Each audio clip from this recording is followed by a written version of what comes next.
Het is Paaszondag 17 april 2022. De zon is net op en het wordt een stralende dag.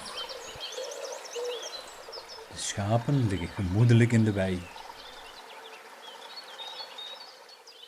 Maar een paashaas is nergens te zien. Zelfs bij de kippen ligt geen enkel paasei. Maar gelukkig zijn onze kleinzonen Anthony en Joey bij ons. En zij gaan vandaag met ons mee een tripje maken.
Hey Anthony, waar zijn we nou?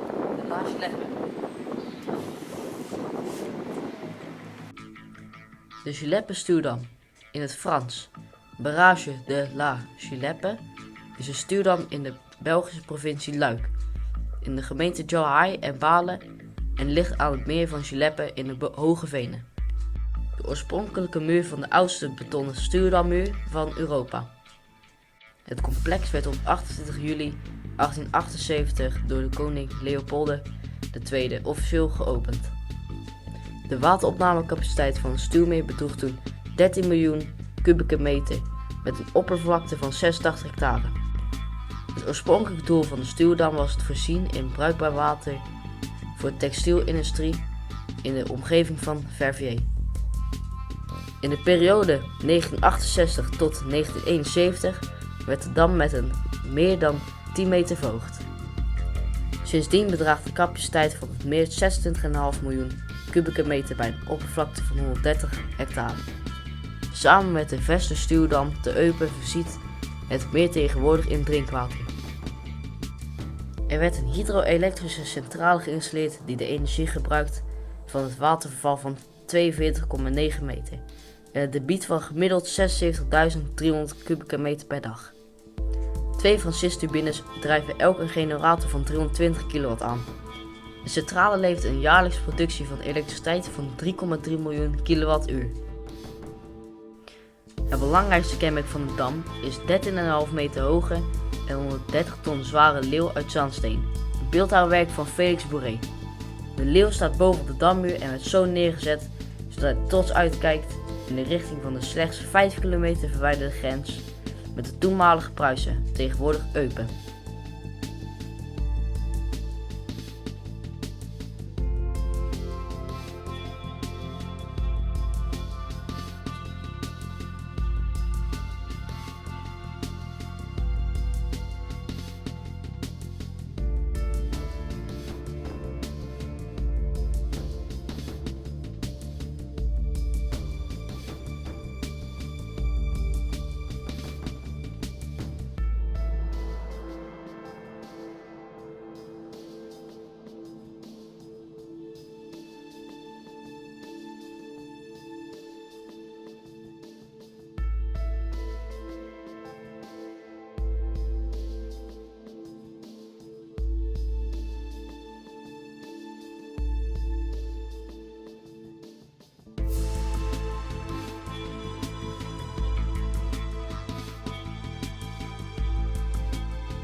Hé Anthony, waar zijn we nou? Het kasteel van Franchemont.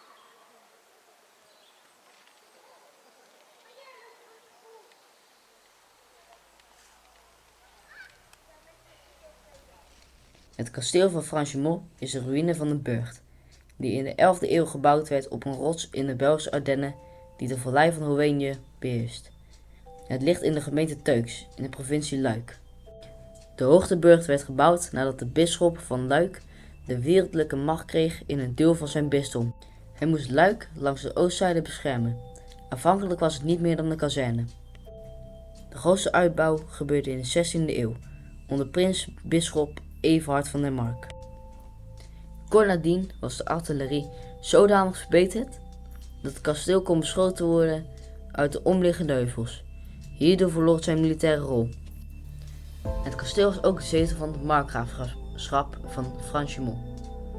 Het deed dienst als gevangenis voor de 5 rechtsgebieden van het markgraafschap. Onder de Franse bezetting werd het kasteel tot nationaal bezit verklaard en verkocht aan een ondernemer, die het ontmantelde en uitbaatte als steengroeven.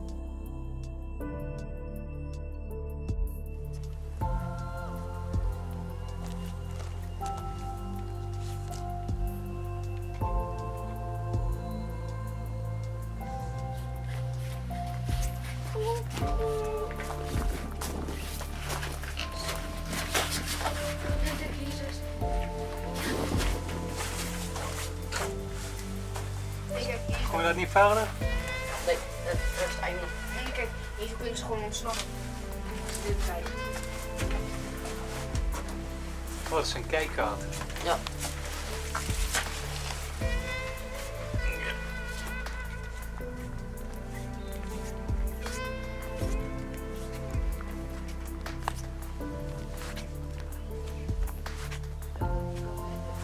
Wat is dat? Delicate. Een soort gevangenis? Nee, eigenlijk niet. Het is een soort van... Het is gewoon een trap omhoog de aanloop.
Komt een snelle jongen aan.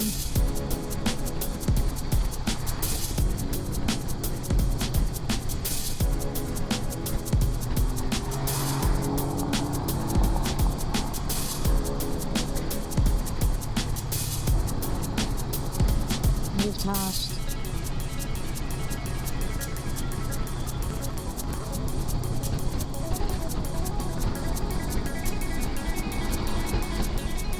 Ik ben er ook.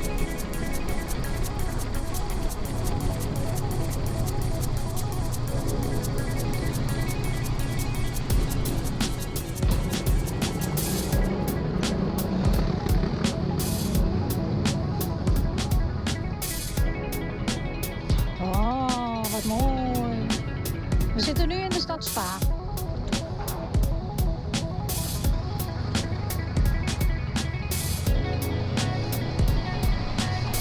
Ja. Ja, maakt niet uit.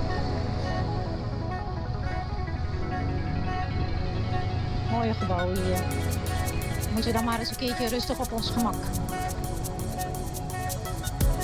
Oh, hier rechts. Cascade Monumentale. Oh, we mogen niet rechtdoor of wel? Wat zijn ze nou in godsnaam aan het doen? Ja.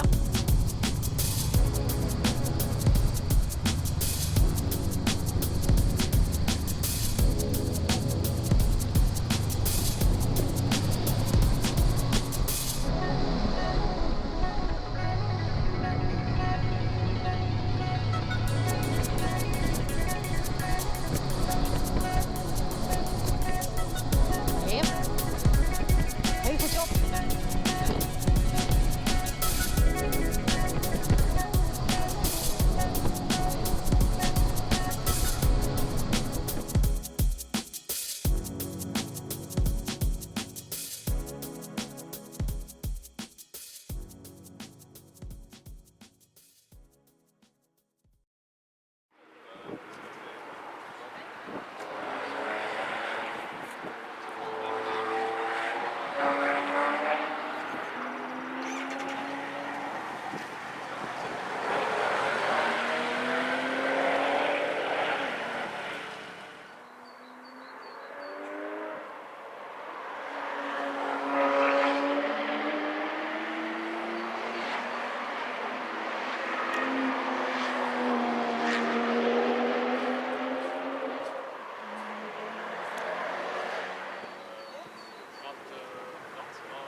Hey Joey, waar zijn we dan nu? De stuwdam voor Robert Veel, maar hij is nu tijdelijk onder constructie.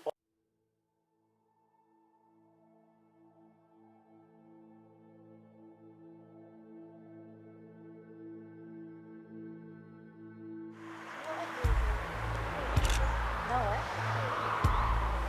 Dat is mooi. Ja. Zien ze niet.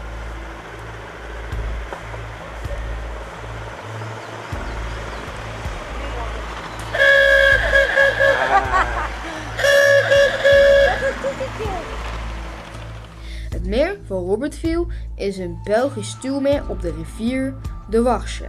Het meer ligt op het grondgebied van de gemeente Wijsels in de plaats Robertville en heeft een oppervlakte van 62 hectare. De dam werd aangelegd in 1924 en is in 1928 voltooid en heeft een hoogte van 55 meter. Het werd gebruikt om Malmedy te voorzien van drinkwater en elektriciteit door een waterkrachtcentrale. Het meer bevindt zich in de Belgische Oostkantons, op de rand van het plateau van de Hoge Venen. Het is een toeristisch trekpleister voor watersporters. In februari 2010 liet men het meer bijna volledig leeglopen voor onderhoud.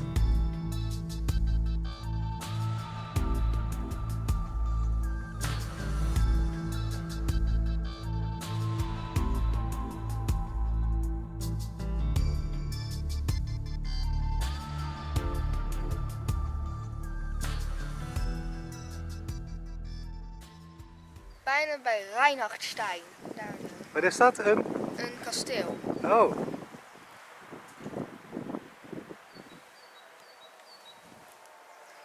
Nou, die ligt nog ver weg, hè? Ja. Kom ook niet dichtbij. Dus we lopen ook. De burcht Reinhardstein, ook wel Burg Metternich genoemd, ligt in de Ardennen, bij het Luikse plaatsje Ovivat, aan het riviertje de Warsche, vlakbij het punt waar dit het stuwmeer van Robertville verlaat. Reinhardstein is de hoogst gelegen burcht van heel België. Vlak bij de burcht stort de waterval van Reinhardstein zich in de Warsche. De hoogteburcht is in 1354 door Reinoud van Wijsmes gebouwd. Hij ligt op een rotsachtig uitsprong in het rivierdal en is nu helemaal omgeven door bos. Door erfenissen en huwelijken kwam hij achtereenvolgens in de handen van de families Nesselrode, Nassau, Schwarzenberg en tot slot van 1550 tot 1812 in eigendom van de graven van Metternich, behalve tussen 1795 en 1798. Toen de Franse revolutionaire administratie hem verbeurd verklaarde. Frans Georg Karl, graaf van Metternich, Winnenburg, Beilstein, verkocht het familiedomein in 1812 aan een handelaar in bouwmaterialen. Van 1815 tot 1919 wordt het gebied tot Pruisen. Het Pruisische bestuur heeft de afbraak onmiddellijk stopgezet en gepoogd om het monument te beschermen. Na de vrede van Versailles in 1919 werd het Belgisch grondgebied. Ik had een betere weg. Weet je nog? Pyreneeën. Ja. We hebben een betere weg gevonden. Old Boots on Hike, hè?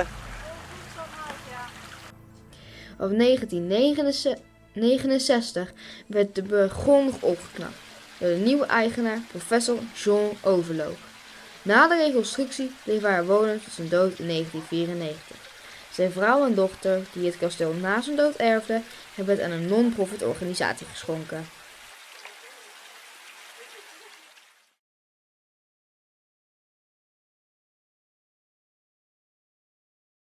Dag Joey. Anthony, kijk in de spiegel. Ja. Nou, dit was Robertville. Aan die kant het water. Aan die kant een gat. En een hele hoge hobbel.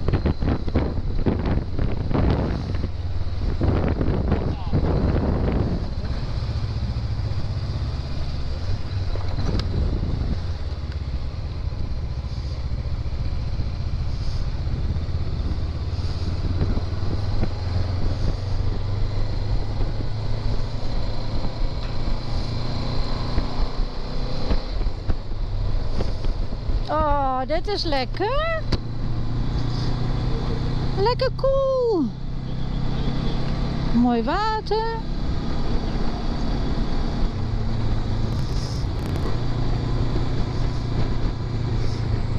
En Panda, vind je het ook nog leuk? Ik denk het ook, hè?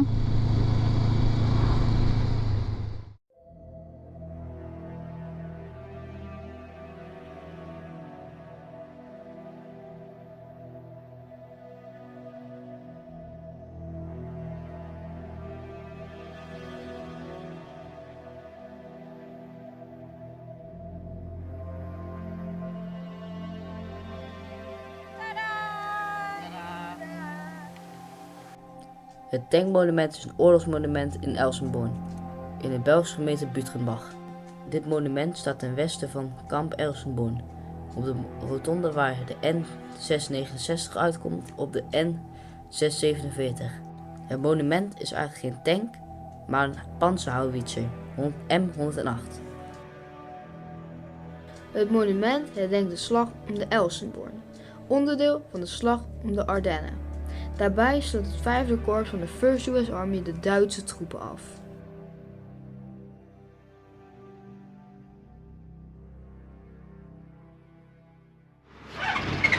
vertel maar waar we zijn. We zijn bij de biker ranch. Bij de biker en... Oké, maar de biker ranch. Hallo.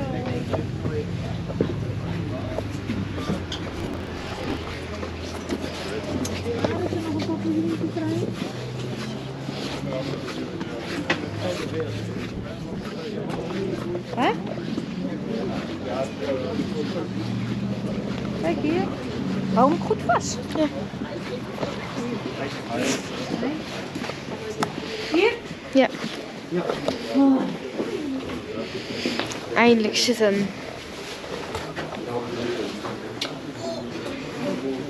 Waar zijn we hier? Spijkers range.